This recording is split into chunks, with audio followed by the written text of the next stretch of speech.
Thank you so much for your time, Jean Lee. It's an honor to interview you today. Now, can I just get some reflections from you after the Deputy Prime Minister's remarks today? It's such an honor to have such a high-level New Zealand delegation here at the ISPA Center, and I think it's a reflection of how important Hawaii and Honolulu are in the context of the Pacific. So we like to think of Honolulu as being a place that is in the Pacific, even as it's the United States, and serving as a convening space or a meeting ground. And that's precisely what the Deputy Prime Minister did, was come here to maybe get a little bit of insight on this edge of the Pacific. So that recognition of Honolulu as being part of the Pacific is such an honor and so important. But I think it also reflects the curiosity around the world to try to understand this new administration in Washington, D.C. And I do think that Honolulu, because it is a security nexus, is the right place to come to understand, for example, how the Indo-Pacific, how policy toward Asia fits into the foreign policy of the new Trump administration. So I will say that we had this beautiful moment when the Deputy Prime Minister arrived at the ISWA Center, where we had a traditional Hawaiian oli that was sung by our interim president, Dr. James Scott, and was greeted with a traditional Maori greeting, if I'm correct. Yes, that's right. And so that moment between two statesmen with Native heritage connecting the Pacific peoples was, I think, a very powerful moment. It was a recognition that we have this shared heritage, both in Honolulu and in Wellington, and that we are all people here in the Pacific.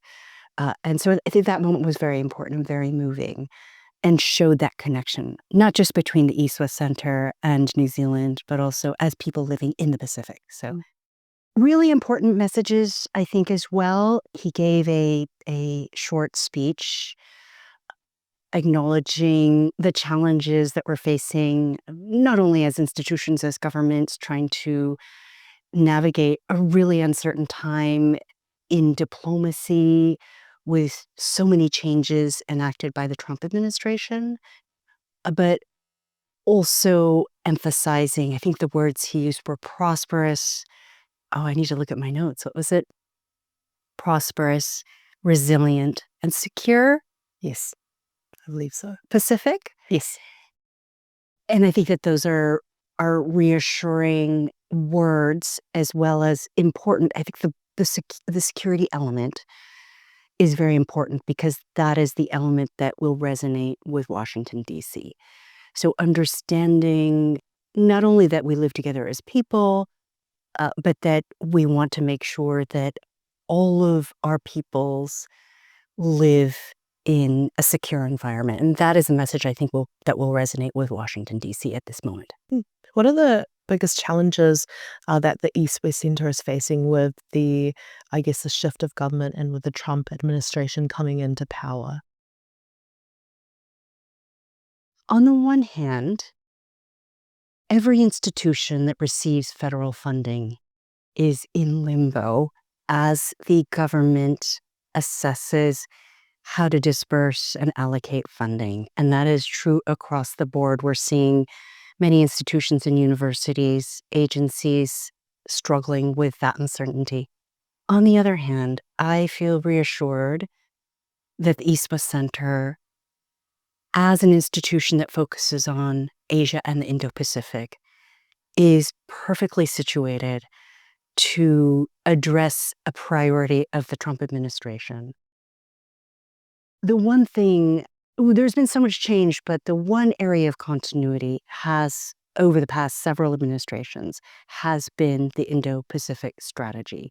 So this was a strategy that was created in the first Trump administration and was continued by the Biden administration, and will be picked up in another form by the Trump administration, the second term. And so that continuity is the one thing I take some reassurance in, is that the all three of these administrations have made it a priority.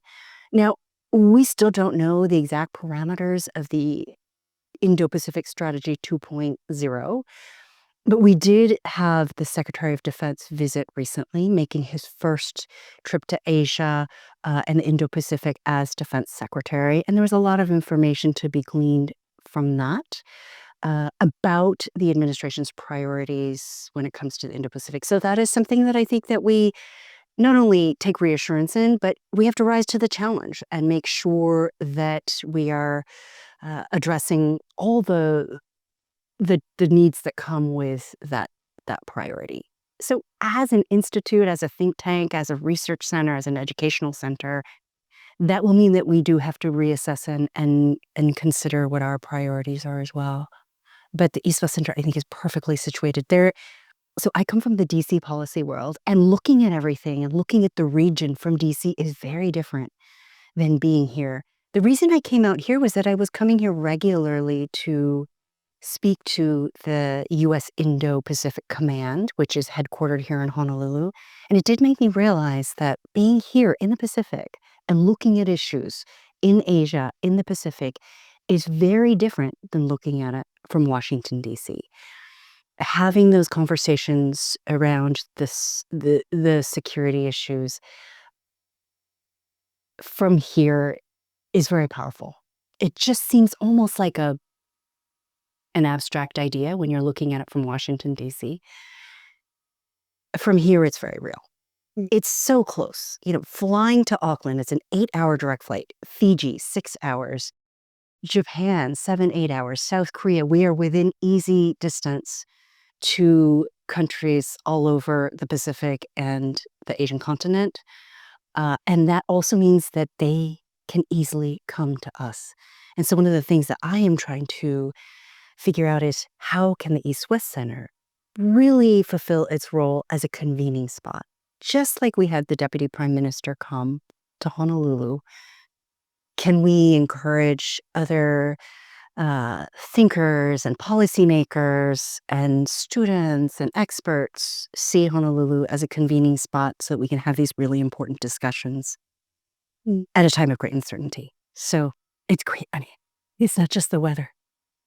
What did you touched on the Secretary Hegseth's visit to Honolulu.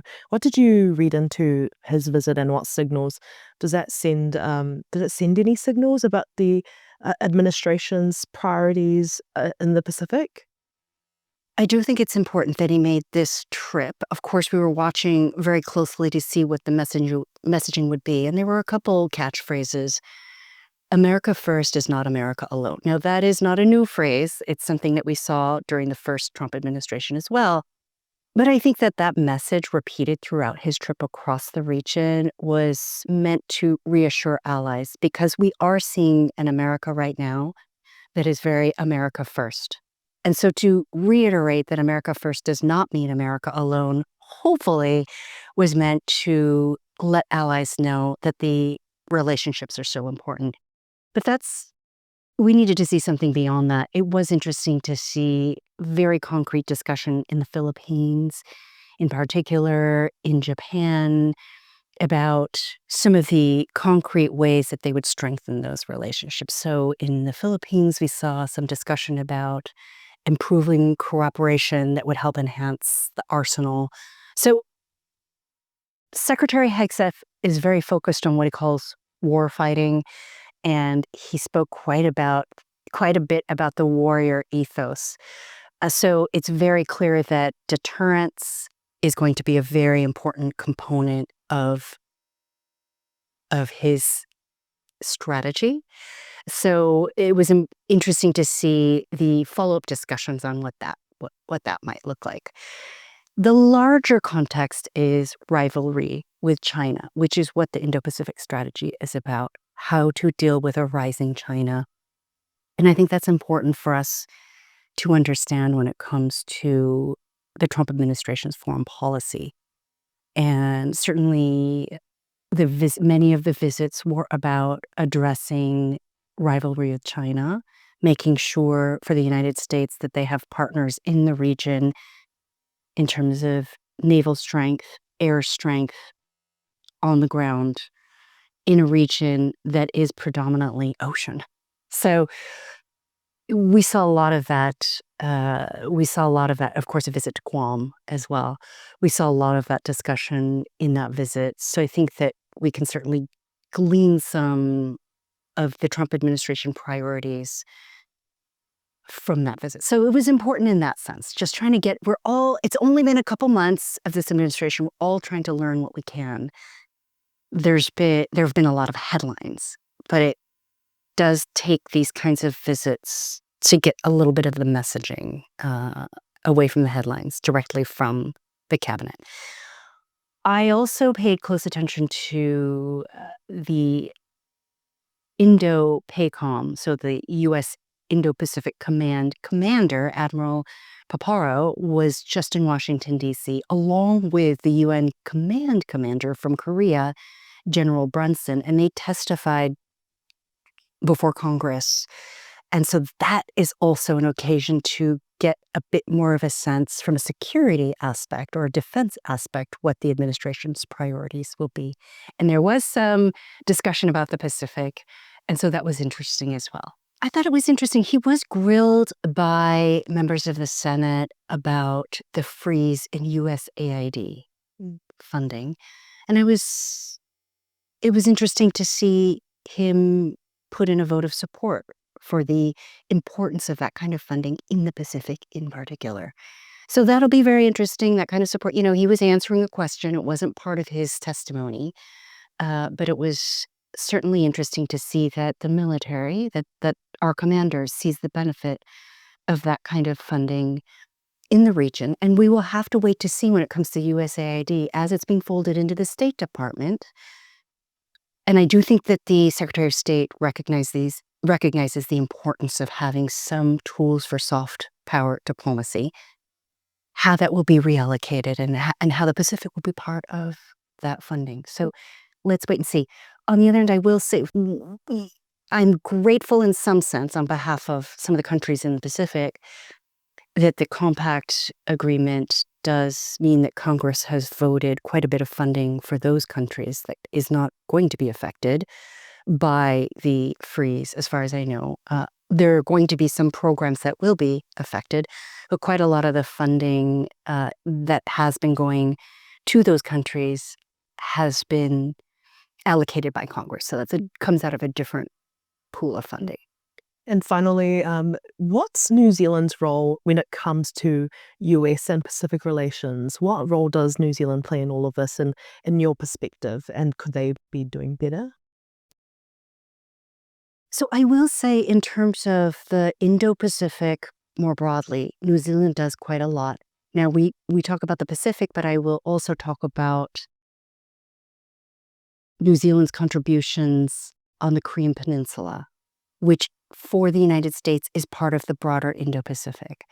And there's a military component there that is extremely valuable. I mention that because it's part of the larger picture of rivalry with China.